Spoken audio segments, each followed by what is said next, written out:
और चलिए अंता के रण की अगर बात करें तो बड़ी खबर यहां पर सामने आ रही है। अपडेट, अंता विधानसभा सीट पर उपचुनाव संपन्न और कड़ी सुरक्षा के बीच शांतिपूर्ण तरीके से वोटिंग हुई है और अब ईवीएम में कैद हुई है 15 प्रत्याशियों की किस्मत। शाम 5 बजे तक 77.17% मतदान हुआ। बीजेपी से मोरपाल और कांग्रेस से भाया में मुकाबला।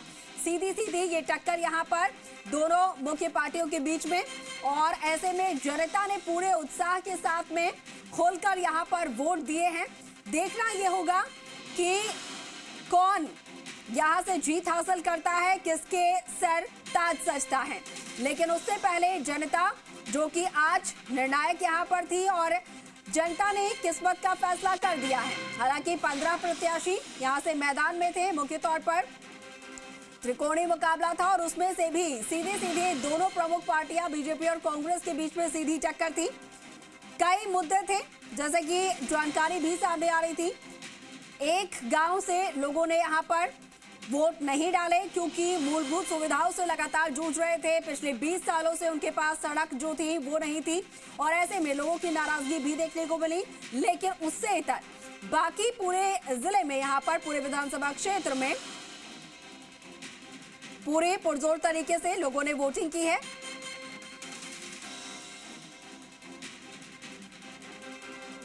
और हर एक अपडेट, हर एक जानकारी सबसे पहले जी राजस्थान ने आप तक पहुंचाई। ईवीएम में तमाम प्रत्याशियों की किस्मत जो है वो कैद हो चुकी है। अब इंतजार रहेगा 14 तारीख को जब परिणाम यहां पर सामने आएंगे।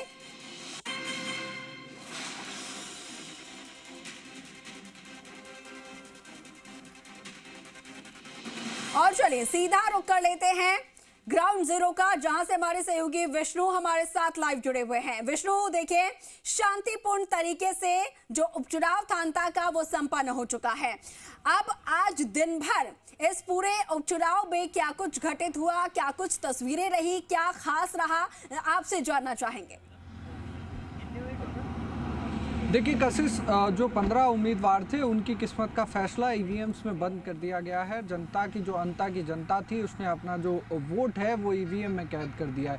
साथ ही सुबह से जो तस्वीरें निकल के आई, काफ़ी अच्छा मतदान अंता में हुआ है। फाइनल आंकड़े अभी आना बाकी है, लेकिन अनुमान लगाया जा रहा है कि 80% से अधिक वोटिंग अंता में हुई है। एक गाँव को छोड़ दिया जाए तो बाकी सभी जगहों पर शांतिपूर्ण तरीके से वोटिंग पूरे अंता में हुई है और लोग सुबह से ही उत्साह देखने का मिला। वोटर्स में लगातार वोट डालने लोग आ रहे थे। हर उम्र के जो लोग हैं वो पोलिंग बूथ तक पहुंचे और उन्होंने अपना वोट दिया। ग्रामीण जो मुद्दे थे उनको लेकर काफ़ी तवज्जो ग्रामीण लोग दे रहे थे। और साथ ही मेरे वरिष्ठ सहयोगी बाबूलाल घायल मेरे साथ जुड़ रहे हैं, उनसे भी जानेंगे। बाबूलाल जी, आप दिन भर नज़र बनाए रखी, आपने देर शाम तमाम बीजेपी के बड़े नेताओं से भी आपने बातचीत की, क्या निकल के आया दिन भर की इस कवरेज?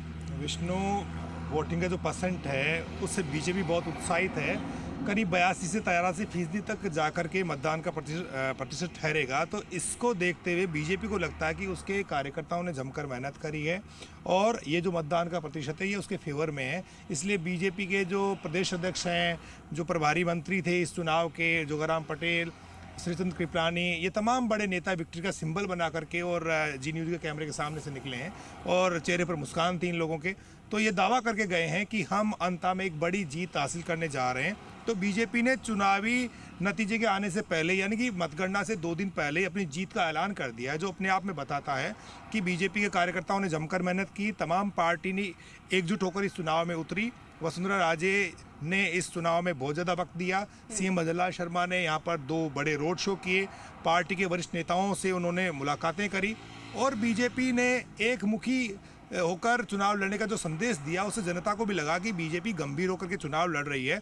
जब मोरपाल सुमन को टिकट दिया गया था तब ये माना जा रहा था कि वो लो प्रोफाइल लीडर हैं और उनमें वो मादा नहीं कि वो प्रमोद जैन भाई का मुकाबला कर पाएंगे। लेकिन जिस तरह से बीजेपी ने इस चुनाव को एक रणनीति बना करके लड़ा, उससे लगता यही है कि इस चुनाव में बीजेपी जीतती हुई नजर। धनबल और जनबल के बीच का चुनाव बना दिया। कोशिश उन्होंने यही की, जो भाया की छवि थी उसको पूरा भुनाया। आम जनता के बीच में प्रमोद जैन भाया के ऊपर जो करप्शन के चार्जेस लगे हुए थे उनको बहुत ज़्यादा प्रचारित किया गया और एक आम कार्यकर्ता को पार्टी का टिकट देकर के मैदान में उतारने की जो भावना बीजेपी ने प्रदर्शित की, उससे आम कार्यकर्ता के साथ में आम जनता को भी कनेक्ट करने की कोशिश की गई बीजेपी की ओर से। तो बीजेपी को लगता है कि वो चुनाव जीत गई है।